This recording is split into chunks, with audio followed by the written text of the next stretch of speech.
खुलुमबाय गोजोन फुंबिलि बयनिसिमबो नोंथांमोनखौ आंनि चेनेलाव गासैखौबो बरायनाय बावहरग्रोनाय थाबाय आसा खालामो नोंथांमोना खौरांखौ नायनानै मोजां मोनगोन।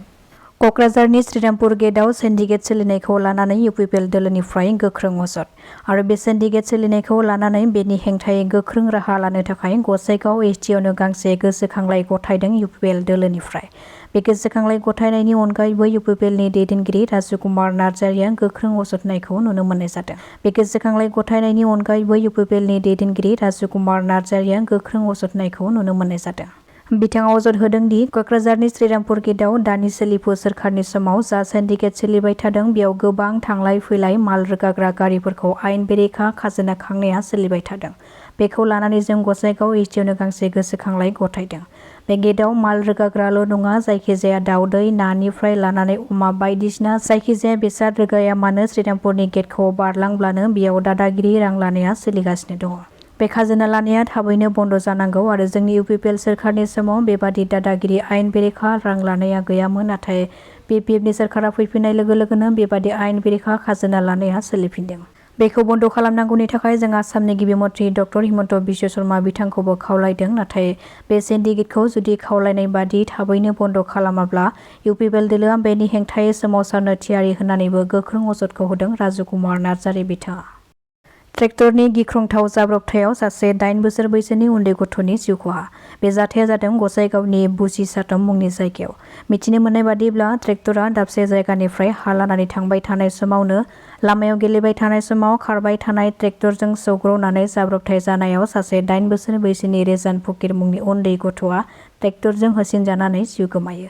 जाथाय जानायनि उनाव उन्दै गथ'खौ देहा फाहामसालियाव लांनाय जादोंमोनब्लाबो डक्टरा थैबाय होननानै फोसावदों। उननि समाव पुलिसआ जाथाय जानाय जायगायाव थांनानै जाथायनि सायाव नायबिजिरनायखौ जागायनायजों लोगोसे जाब्रबथाय जानाय ट्रेक्टरखौ हमनानै लाखियो। बिटिसि सोरखारनि बाखनायथाव खामानि। बिटिसि सोरखारा दासान्दि गोजौ सोलोंथाइ लानो खाबु मोननाय बर' फरायसाफोरखौ राङारि मदद होनायखौ नुनो मोननाय जादों। बेनि गेजेराव हाग्रामा महिलारिनि बिथोन होनाय बादियै उदालगुरि जिल्ला भकतपारा गामिनि महितुस ब्रह्मआ गोजौ सोलोंथाइ लानो थाखाय रांनि आंखालाव गोग्लैनायखौ नुनानै बिपिएफनि मोनसे हानजाया 5 लाख रांनि गोरिब नखरनो अनसुंथाइ गथायदों। मख'नो गोनांदि महितुस ब्रह्म मुंनि फरायसाया आइआइटि वाराणसियाव बाय'केमिकेल इन्जिनियारिंआव नैथि बोसोराव आगान होदोंमोन, नाथाय रांनि आंखालाव नैथि बोसोरनि एडमिसनखौ लानो हायाखैमोन। बे खौराङा समाजारि बिजोङाव फोसावजानायनि उनावनो बिटिसि सोरखारनिफ्राय दुखुथिया नखरनो बिटिसि सोरखारा राङारि अनसुंथाइखौ गथायनाय जायो। चिरांनि काजलगावआव मोब्लिबजों बोगथाबजानानै सासे फरायसानि जिउ खहा जादों। खौरां मोननाय बादिब्ला बे जिउ खहा जानाय फरायसाया लोगोफोरजों दैयाव दुगैनानै न'फारसे फैबाय थानाय समावनो गोग्लैना थानाय हाइ भल्टेजनि मोब्लिब थाराव नांनानै अबथिरायै जिउ गोमादों। जायगानि सुबुंफ्रा बे थैनाय जाथायखौ लानानै मोब्लिब बिफाननि गोहैलु आखुनि थाखायनो बे जाथाया जानायनि अजदखौ होदों। जिउ गोमानाय फरायसाया चिरांनि काजलगावनि बारिगावनि एंखोरबारिनि जयनाल आलीनि फिसाज्ला साजिद आलम होननानै सिनायथिनो हानाय जादों। जाथायखौ लानानै दुखुथिया नखरनो दायो राङारि अनसुंथाइ होनो थाखाय दाबि खालामदों जायगानि सुबुंफोरा। सिजेपिनि हानजाया मैयानि सानावबो दिल्लीयाव गोबां दुंहाव थासारि खालामनायखौ नुनो मोन्दों। बे बेरेखा सोमावसारनायाव गोबां सोमावसारगिरिफ्रा गाज्रि जोखोम जादोंब्लाबो दासिमबो सोमावसारनायखौ नागाराखै। बे सोमावसारनायाव सोमावसारगिरिफोरजों गोबां नारा-नाथा जानायाव खमैबो सा 118सो पुलिसफ्राबो जोखोम जादों आरो गं 16 सोरखारि एबा पुलिसनि गारिखौ गाज्रि बुफाय-बुसि खालामनायखौबो नुनो मोन्दों। मख'नो गोनांदि निट आनजादनि पेपार लिक जानायनि बेरेखायै गोबां सिजेपिनि हानजाया ज' जानानै बे गिख्रंथाव सोमावसारनायखौ जागायगासिनो दङ। মানে আমাৰ নতুনকৈ যিটো বিটিচিত গভৰ্ণমেণ্ট আহিল বিপিএফ দলৰ নেতৃত্বত, এই চৰকাৰখন অহাৰ পিছত আমি বিভিন্ন ধৰণৰ তেনেকুৱা ইনচিডেণ্ট আমি চাবলৈ পালোঁ বিভিন্ন জেগাত বিভিন্ন ঠাইত।